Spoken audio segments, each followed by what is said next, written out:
Good evening. My name's Paul Nicol, Managing Partner of GFM Wealth Advisory. A warm welcome to our GFM clients and guests this evening for our webinar, which is an economic and share market update and an outlook for 2022. We're absolutely thrilled to have James Holt joining us this evening, who is the Senior Investment Specialist for Equities at Perpetual Investments. Now, James is very well known to our clients. He's presenting for the 6th year in a row. He's a very popular presenter. I'm sure everybody will get a lot out of this evening's session. I'll officially introduce James in a moment.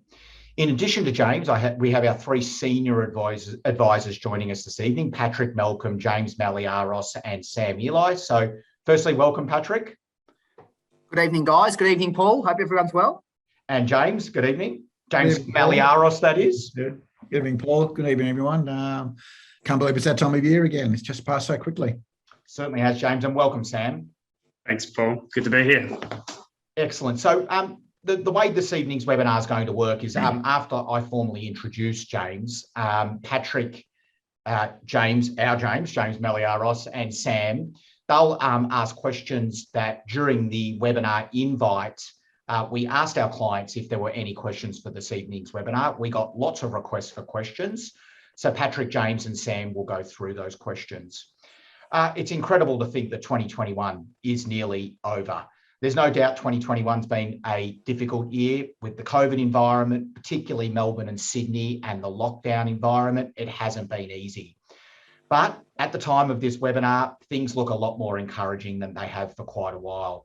Things are starting to return to normal, and we keep our fingers crossed entering into 2022 that the positive news continues. It's incredible to think that for the best part of 18 months now, we've been working in a remote environment from our clients. We are missing the face-to-face, in-person correspondence with our clients. We're busily looking ahead to 2022. We're conservatively confident we're going to be able to return to our face-to-face meetings with a full office reopening. And more importantly, we're really looking to run all the social events that we do through the duration of the year, whether it's our golf day, whether it's our movie nights, whether it's our seminars that are in person or dinners. We are really looking forward to hopefully holding those in a safe environment in 2022. Now, James is our expert, but broadly speaking, it's been a pretty good period to be an investor in the last 12 months. 2021 has proven to be a good environment for basically all of the asset classes, but it's a complex environment. What's happening at the moment in markets and in the economy, it's often not easy to understand. So we've got James here with us to help us unravel that. Now, before we get underway, as I always have to, the standard disclaimer: this evening's seminar is general in nature. This isn't advice specific to your situation. By all means, if there are any questions that you have after this evening's webinar, please don't hesitate to contact our office, and please don't hesitate to ask to speak to one of our advisors for clarification. So let me formally introduce James Holt. So James, as I said before, is a Senior Investment Specialist for Equities at Perpetual Investments. James is responsible for providing technical investment support to financial advisors and investors of Perpetual Investments equity funds. James has worked in financial services industry for well over 20 years. James has presented to numerous audiences and advisors and has appeared on many media networks such as CNBC, Sky News, and ABC. His articles are also well published. He's appeared in multiple publications, including the Journal of Investment Strategy. So James, as always, a very warm welcome this evening. Thank you, Paul, and wonderful to be here for the 6th year in a row. How fantastic. This is, I think, a great way to end the year. Thank you for having me once again. I'll just move forward to the next slide. First of all, of course, the only thing better than one general advice disclaimer is two. So there was another one up there just for those who are keen to read through that as well. Thank you very much, Paul. But what I was going to talk about today, partly the current economic environment and the market, and then I'll talk a bit about how we are investing accordingly towards the end. If I could just go forward one slide, I think it's worth reflecting on the fact that, look, things are pretty good. business confidence, consumer confidence, both have certainly bounced pretty hard. You can see here, whether you look at business confidence in the NAB consumer survey, it has sort of, in fact, the data came out just in the last 24 hours. It's actually got back to that peak of just a few months ago. So we're talking about business confidence being the highest in more than a decade. Pretty critical for us, because you think about it, we don't call it the business cycle for nothing. It's the business cycle, businesses that lead the cycle. When businesses feel confident, it's the businesses that first retrench people and lay people off, and it's businesses that first employ people and get the economy going again. So the fact that business confidence is so good, it bounced up so hard before the recent lockdown, it's recovered in a very V-shaped manner again straight after the lockdown, I think bodes very, very well. Consumer confidence also very strong. That data came out the last few days.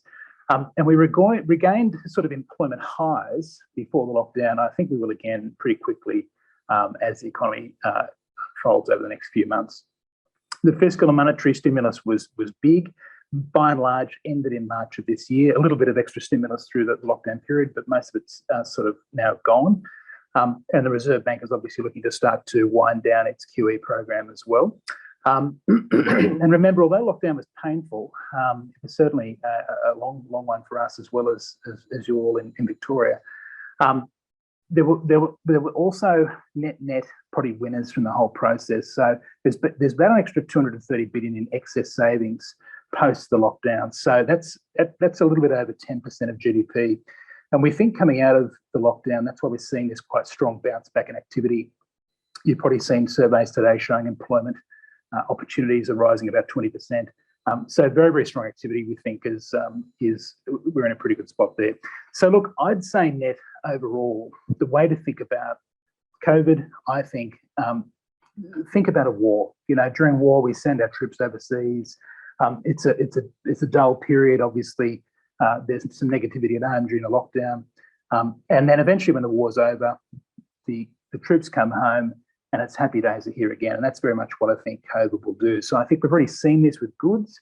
I think the next sort of period we'll see for the consumer is experiential consumption. So that'll be travel, that'll be going back to entertainment venues and things like that. And I think we're in for a bit of a mini post-war boom, so to speak. Think about COVID as a bit of a war, which we're recovering from. If you move forward to the next slide, thanks, Paul. The Reserve Bank put out some data just yesterday, which showed that their forecast is pretty solid growth on the left-hand side there, with sort of threes in front of it on the main over the next few years. And also unemployment, their base case is unemployment should drift down to about 4% in the next year or two. But bear in mind that 230 billion excess savings, there's a real chance that if people spend a higher than expected proportion of that, we could see this upside scenario. You can see that pink dotted line on the right-hand side, where unemployment drops pretty quickly towards 3.5%, especially if there are delays in bringing people back into the country. We obviously haven't had, we normally have about 200,000 people a year come in as students or overseas workers. We're missing about 400,000 people. We've had the biggest drop in population growth since 1946. And in that scenario where the economy does bounce pretty strongly, people spend a larger than expected proportion of their savings and fewer than normal people come through, you can see the unemployment rate drop very rapidly towards the end of next year to 3.5%, which is very plausible. But I think more likely we'll see it closer to 4%. But either scenario is pretty bullish for the economy. If we move to the next slide, I think the real action, though, is certainly been in the United States. And I will spend the next few slides talking about the US. And of course, everything that's happening in the US seems to be happening about 6 months afterwards here. So we've seen the dislocations in Europe.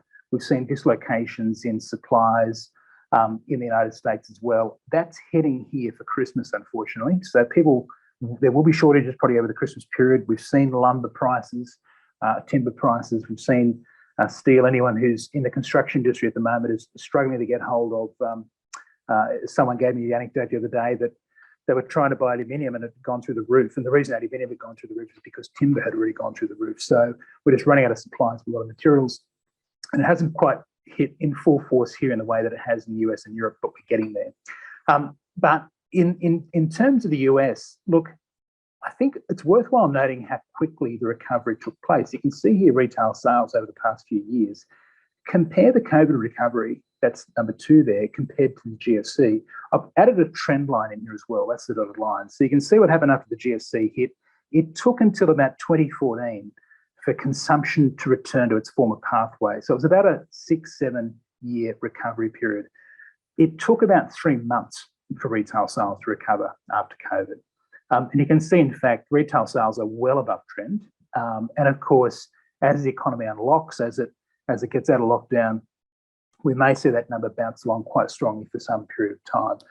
The big story with the US is that the reliance on monetary policy after the GFC might have been a big mistake, and we didn't do enough fiscal. And this time around, having not relied as much on monetary but gone straight to fiscal, it was incredibly effective. And I'll have a bit more to say about that later on. But certainly it's been a spectacular recovery in the US. Any fears of this being a long drawn out GFC style scenario has been completely abolished, but that might result in some inflation pressures down the track.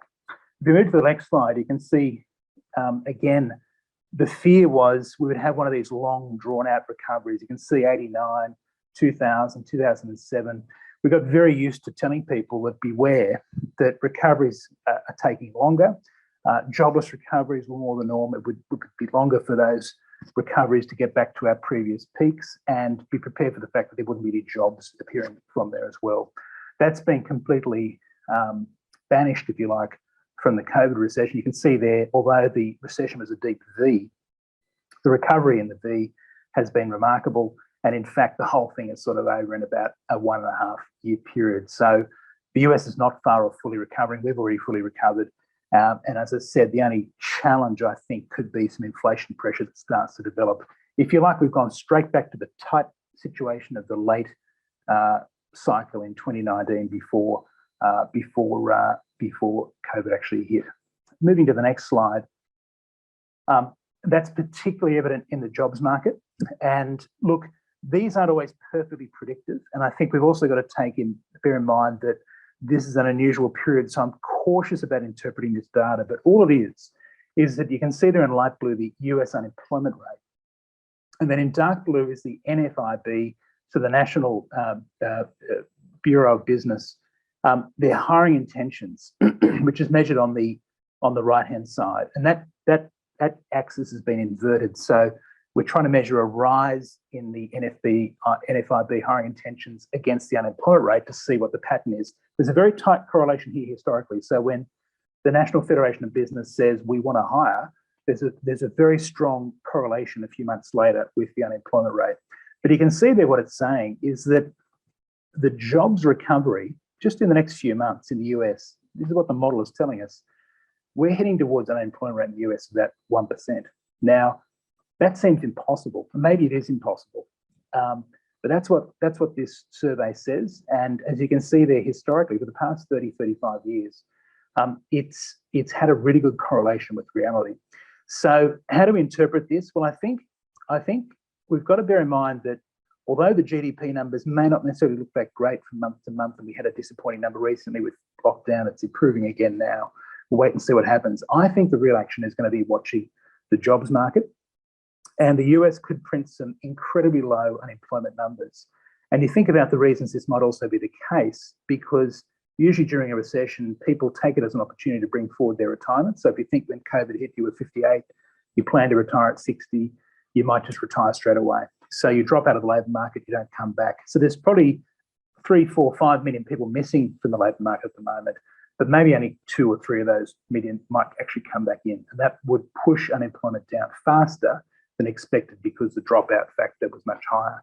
Another factor also is the vaccine mandate. Now, of course, the president of the US has decided to introduce a vaccine mandate that covers about 80, 90 million people. It's being challenged in the court system. We'll see what happens. But I just think there's this hard sort of core of several percent of people who just won't get vaccinated. And in fact, the more you push them to get vaccinated, the more they'll resist. And I think that'll also cause some people to drop out of the labour market as well.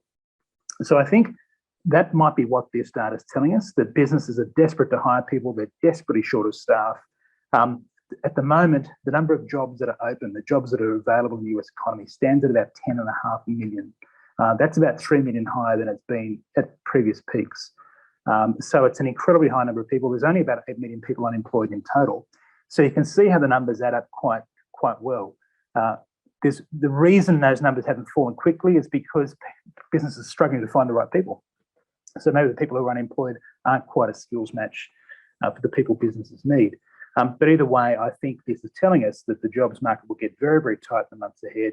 And I think that does present pressures on the Fed to withdraw stimulus sooner rather than later. Things could change next year, but I think that'll be quite an interesting situation to watch. Moving forward to the next slide, and to a degree, as I said, we've done such a good job of getting the economy out of COVID. It's possible they might have put too much stimulus into the system. This is one chart put out by Deutsche, which I think is very instructive. The US output gap, you could almost call that the froth over the edge of the beer glass, so to speak. You can see what happens here is that an economy can actually grow beyond its potential, but that's simply an economy working too hard, like an overheating engine. And under some scenarios, a high growth scenario, with all the stimulus being put in the system, and you think about how much was put in, there was a couple of trillion under Trump, another trillion early this year when Biden got elected. There were 2 stimuli last year, there's another one.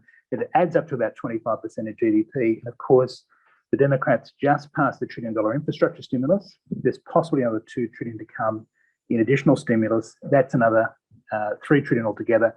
So we're talking about 40% of GDP in stimulus altogether. Some of that will be spread over the next 10 years. But the risk is it's far more stimulus than what the government did here.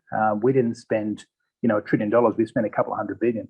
But the risk is they could push the economy way over the top. And that's what this Deutsche Bank high growth scenario is trying to show there in red. So the importance of that is that if they're right and people do spend too much too quickly and there's too much stimulus in the system, the economy will be pushed to the greatest level of overheating, as you can see there, all the way back to the mid-1960s. I think that's significant because that was the last time we started to have an inflation problem. So really, the inflation of the 1970s really started in 1965. What was happening back then, and we had the Vietnam War, we're paying for that. But Lyndon Johnson introduced what was known as the Great Society Package. And that was an attempt effectively to abolish poverty, tremendously generous. But what it effectively did was it overstimulated the economy, created too much inflation and embedded inflation in the system in the late 60s, early 70s. The oil price hikes didn't help, but that's where it all started. And so there is a latent fear, if you like, that maybe the inflation problems that might be happening for a whole bunch of reasons in the years to come, we might look back at these stimulus and just say, you know what, it was just too much. Maybe the stimulus under Obama was too small, but this is too much. And it sent us over the edge of higher levels of inflation. If we move forward to the next slide, I've sort of laid out here a few scenarios. Paul, if we could just move to the next slide I think it's on inflation. There's certainly a transitory element. So some of the temporary disruptions to oil, commodities, transport, freight, a little bit of that will hang around, but a lot of it will go away. Eventually we'll get the freight system, the transport system back in line again. But I think it's these other things we've really got to focus on.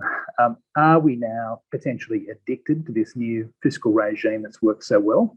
So the good news is the fiscal regime works so well. It's created a V-shaped recovery. The bad news, it's so effective. Guess what politicians are going to want to do every time the economy's in trouble? They're probably going to break the glass, reach for that fiscal stimulus. The one after the GFC was terrible. This one is brilliant. Let's just spend, spend, spend.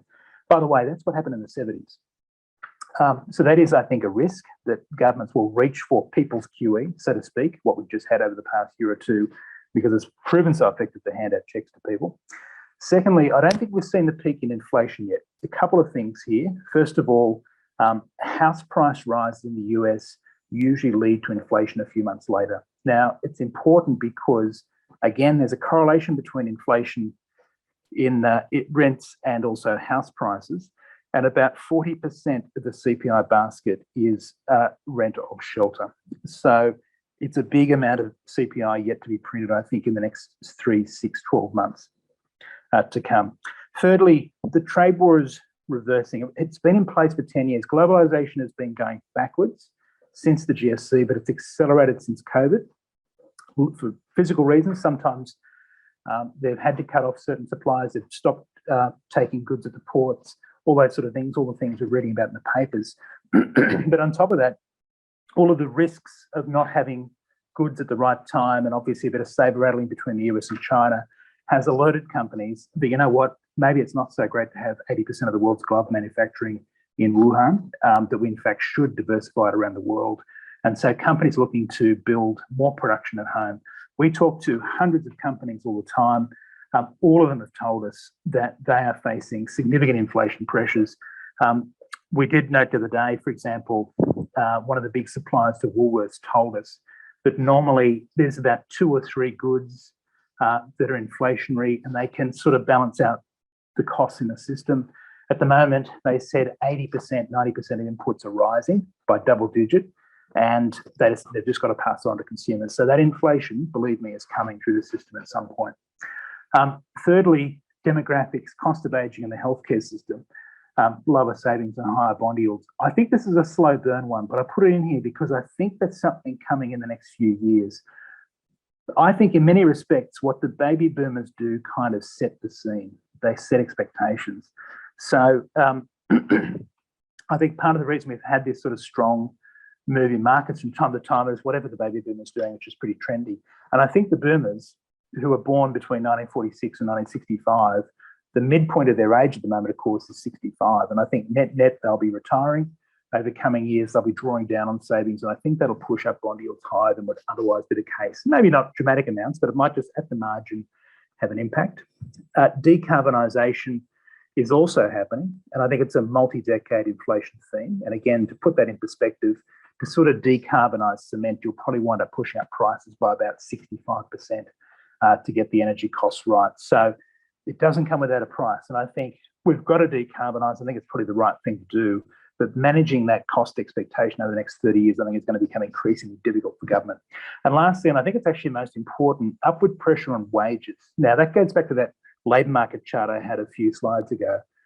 The balance of power has shifted, maybe temporarily, into the hands of the unions. And you can see what's happened at the ports. The unions are pushing for wage rises. You can see what's happened with truckies. They're pushing for wage rises. There's no new net people coming into the country at the moment. So that's really changed the balance of power. How long that persists for is unknown. But in the US, if they have this significant shortage of labour for some time, and that very, very exceptionally low level of unemployment, that could lead to wage rises. And we do see data that shows wages should be heading towards about 4% per annum. And of course, those of us who studied economics many years ago, 30 years ago or more, would know that the 70s ended with a wage price spiral. The more prices went up, the more wage claims were put in, and you get this expectation that inflation is going to keep rising, so people put in more and more wage claims. So I think that's a risk as well, probably the biggest one in the end, if we see inflation sort of kick on for a lot longer. If we move to the next slide, moving to China, just briefly, I think there's a couple of things here. It's obviously very, very important for us, which is why I sort of thought I'd reflect on it for a couple of moments.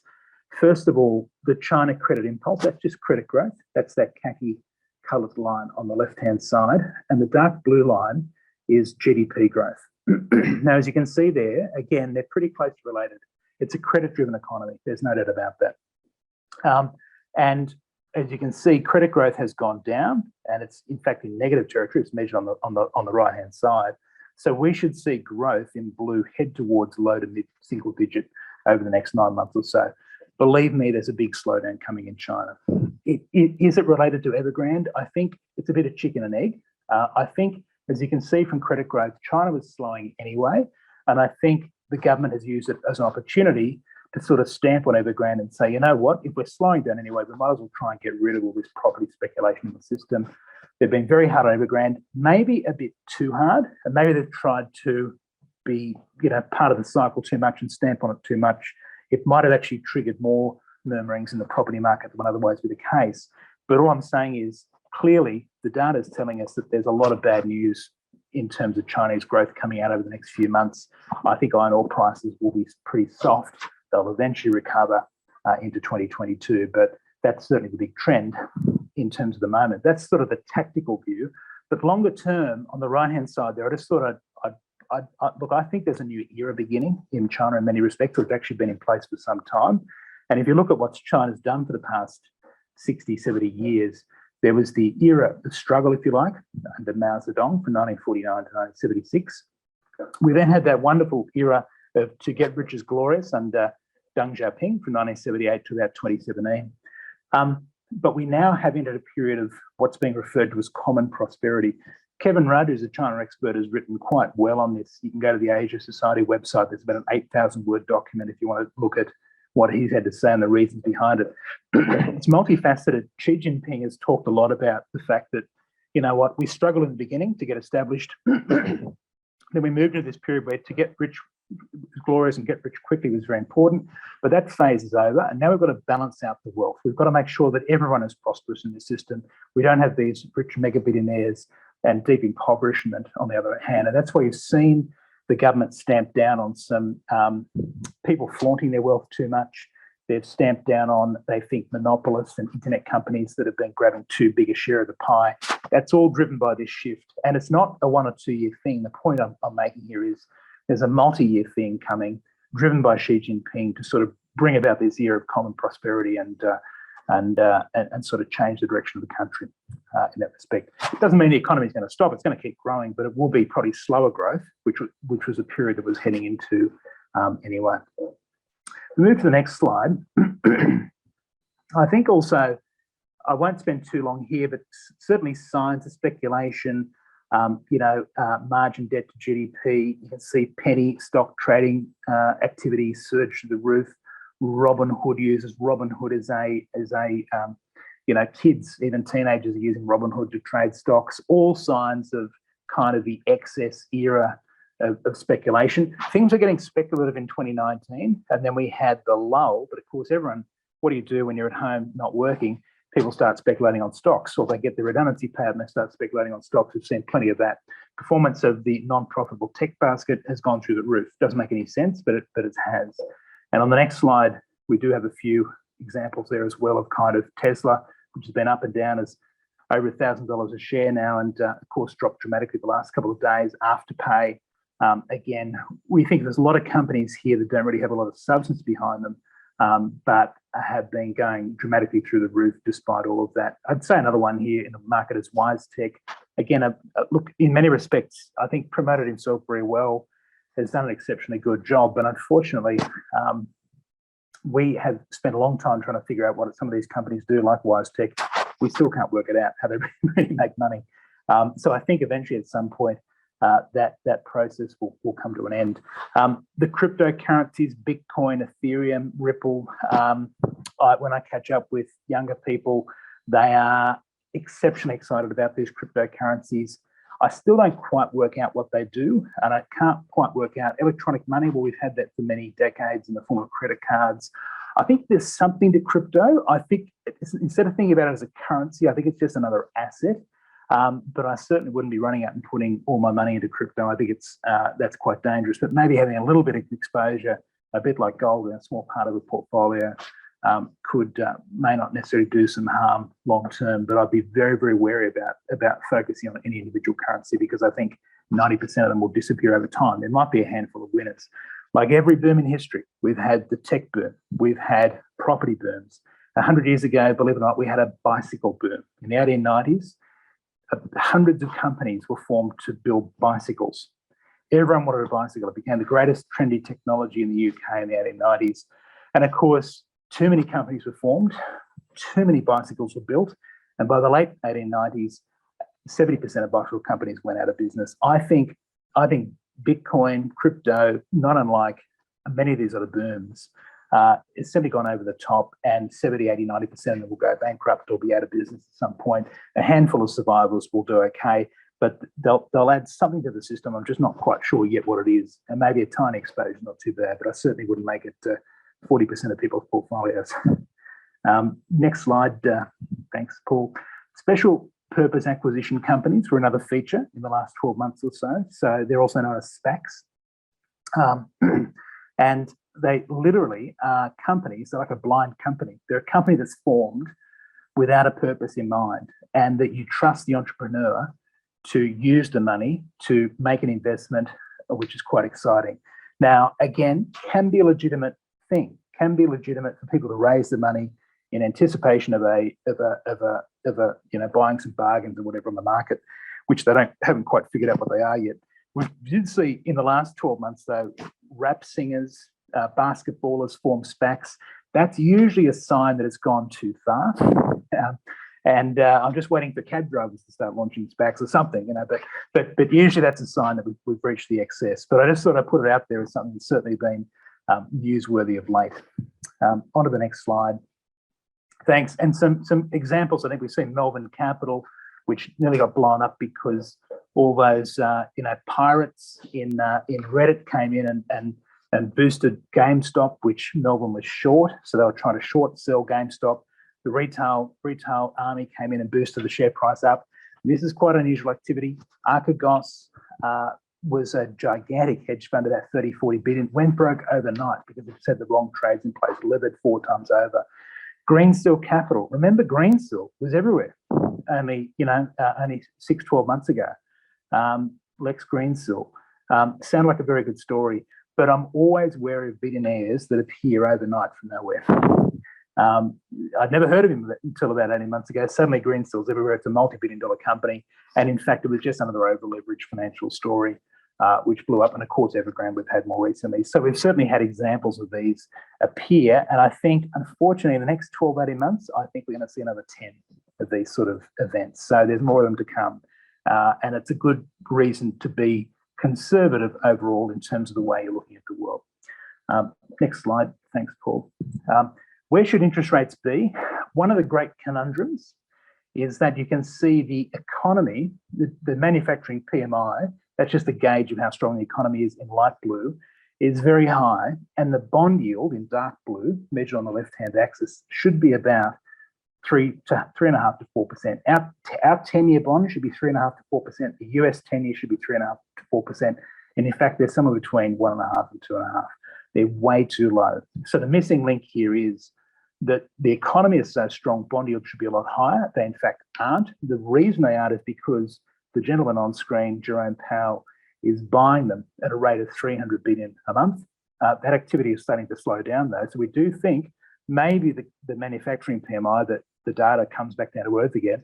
But the critical thing that has to happen in the next 6, 12, 18 months is that 10-year bond yield has to rise.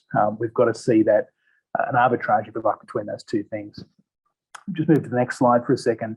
In terms of sectors that we think as bond yields do rise, energy, mining, capital goods, transport, all those sort of sectors do pretty well. You don't want to be too overweight healthcare, technology, stable retailers. They tend to struggle as interest rates are rising. The other sectors are benefiting probably from the growth and inflation that's coming through the economy, causing bond yields to rise. That's certainly something we're very wary of in the next year ahead. Next slide. Thanks, Paul. Value so far has done well. So value stocks have actually performed quite well. And you can see them there in dark blue. They're still reasonably priced. So even though they've bounced quite strongly, they're still reasonably priced. We're wary of the expensive growth stocks. You think about, again, the Afterpays, the Sezzles, all those sort of businesses, they are trading around about .com highs. So we haven't seen growth stocks as expensive as they are now since the .com era of 20 years ago. And you can see what happened after .com is that they came back down to earth again.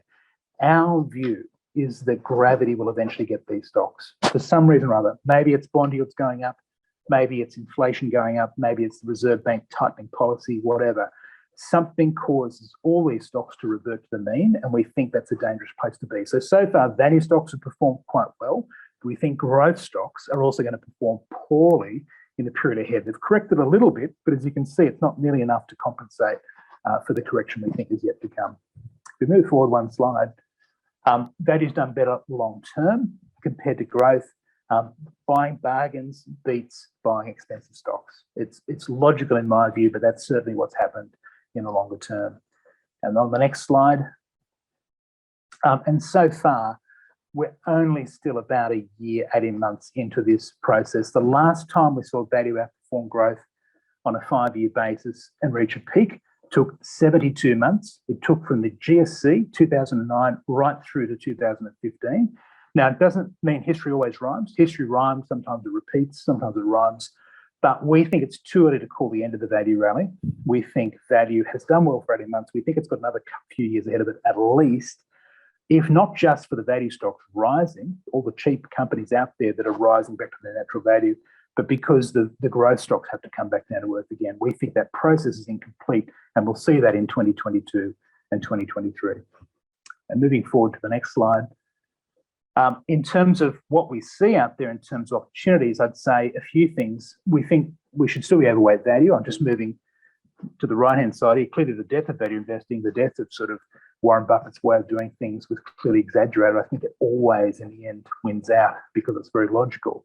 Boom time conditions, interest rates are good, but we think value still does well. We think people should still be underweight duration and careful of those very long-dated bonds. And we think there's 4 key equity themes. The opening up of the economy, normalisation, we think that plays well for the Qantases and the event cinemas and so forth, the world.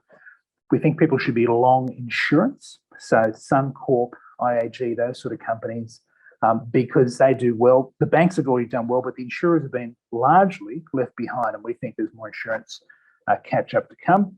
Long industrial materials, so things like Boral, which we sold out of now, we've moved partly into Seven Group, BlueScope Steel, Fletcher Building, those sort of stocks.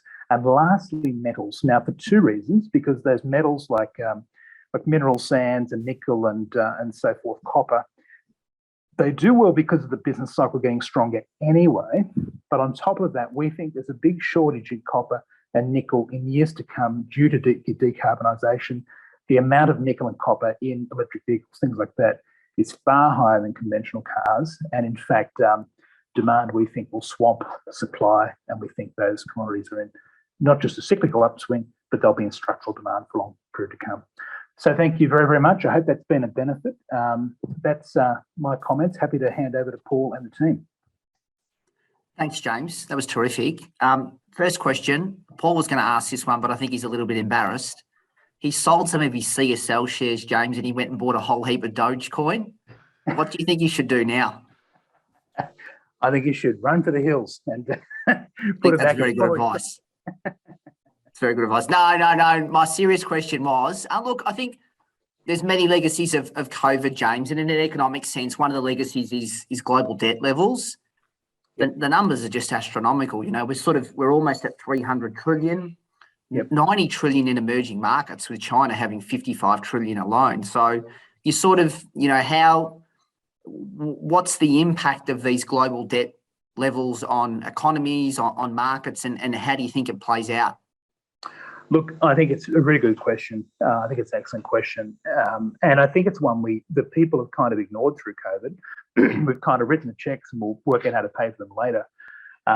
But I'd say it actually builds the case for why you might have inflation.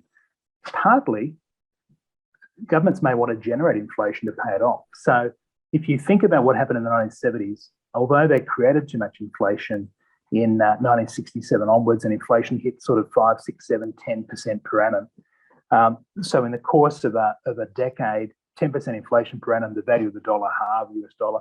But also, you know what happened? Debt halved as well. So I think partly inflation is part of the answer to sort of get debt levels down. There's no way Europe and America can repay the level of debt they've got. There is some evidence that when you get to debt levels that are too high, that growth slows down.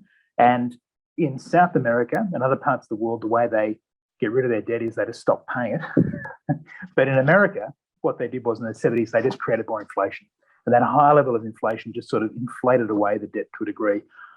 It's not a good thing, but I'm just saying that, first of all, America has set a precedent for creating inflation in the 1970s to reduce the level of debt as a share of GDP.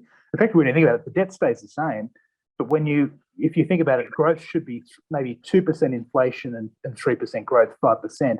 But if you get 3% growth and 10% inflation, nominal growth is 13%. So the GDP rises rapidly, and that's what drags down the debt. The only thing I'd say is everyone has a slightly different debt problem. So in Japan, they have a government debt problem. In the US, they have a government debt problem. We have not so much a government debt problem, we've got a household debt problem. In other parts of Europe, it's different as well. In China, they have a massive corporate debt problem, which arguably is kind of quasi-government debt. And even though growth is slowing from 10 to 5 to 4%, corporate debt's growing at about 25% per annum. It's out of control. That's also partly why Xi Jinping has locked down on the property market, because he's trying to contain the level of speculative property-related debt growing. So I think inflation, I don't think it's a good thing to use inflation, but I think inflation is part of the answer to de-lever the economy generally. But I'm just worried that everyone's got a slightly different problem. US is going to try and get rid of government debt, but other parts of the world have a corporate debt problem. Understood. Now, I think you're next, James. I think next year, guys, we're not doing James. We're doing J1 and J2, like B1 and B2, I think. I think that would be much easier for all of us. Yeah, fair enough, Patrick. Yeah, I agree. We've got a confusion. Look, I'm not going to throw a Dorothy Dixer in there for you, James. I'm going to nice straight question straight down the line. Following on from Patrick's question and around debt, one of the things I've noticed over the weekend was that the US government just passed a $1.2 trillion infrastructure package. So it's 1.2 trillion, and I think there's a bigger one yet to come, possibly. So we're talking about vast sums, and from my understanding, they're using the government. Biden wants to use that for for repairing bridges and roads and broadband and energy, energy use, water use, and everything like that. So it's a historic package. Is there, with all the work that's possibly going to go on in the United States over the next 4 to 5 years, do you see sort of a flow-on effect to Australia in terms of some sectors here that you think may benefit from that huge infrastructure spend, maybe around steel or energy or something along that? What are your thoughts around that? Yeah, look, it is a much needed package. It's easy to overinvest in infrastructure because it's often a go-to solution for many governments, and they've often overbuilt their infrastructure. So we don't want to see too much necessarily go ahead, but $1 trillion is probably appropriate, I think, in the US's case. We think there could be some surprise companies. Don't be surprised if, for example, BlueScope Steel. So BlueScope Steel, we think about it as the great steel spin-off BHP, which it certainly is. But it also owns a great asset in North America called North Star. And it's one of the most efficient steel producers in the United States. The steel market in China, in the United States, has dramatically changed the last 20 years. I used to see 20 steel producers. It's collapsed into only a handful. BlueScope North Star is not one of the giants, but it is a significant steel producer, could be a direct beneficiary of that sort of process. I think of some other US, like Seven now owns, of course, Boral, which in turn owns other assets in the US as well, more housing related, but potentially some of the cement production and things like that could spin off it as well. So that is the $1 trillion infrastructure bill. So it certainly will flow over to a handful of companies, which we tend to have some of those US assets. The other bill to come, we'll see how much that is. That's going to be more social spending, more childcare support, things like that. Was talked about as $4 trillion. Will probably be more like $2 trillion. But the infrastructure bill sort of front loaded, and then we'll fade off a little bit over the next few years. The other bill will be more spread over a 10-year period. But either way, it's certainly much more stimulus to come. But some beneficiaries there for Australia. James, just a question. Looks like the last 12 months have been really about reopening as the main sort of theme, and the next 12 months looks like it's more an inflationary type theme. So I wonder if you could just tell us a bit about which sectors or companies might be better placed if that theme continues to play out. Yeah, we think the metals producers certainly will do. Nickel, copper, as I sort of already mentioned. We reduced our exposure. We didn't have much exposure until recently to iron ore, because we thought the problem was iron ore was so related to China and the China construction boom. It had already risen to a very high level, whereas other commodities have been left behind. So we bought into nickel, copper, all those sort of, Oz Minerals and Iluka and those sort of players about 12, 18 months ago, and they've sort of benefited. Energy, we still think, has legs in it as well. Even though we're shifting to a decarbonised world, that will happen. Energy, so we've been long oil search. We think those sort of companies do well, and obviously now merging with Santos too. So we think they're a good place to be. The equity market generally is okay longer term. It keeps up with inflation, but in the short term, it can get hit pretty hard. And those growth stocks can be a very dangerous place to be because they can derate with inflation. But it's very heavily concentrated in those mineral sectors, oil, miners, metals, that I think will be the key beneficiaries. They'll keep up pretty well. And there's also a structural element, as I mentioned, because of the electrification of vehicles and other things. Those commodities will be in very high demand. Yeah, it's good sense.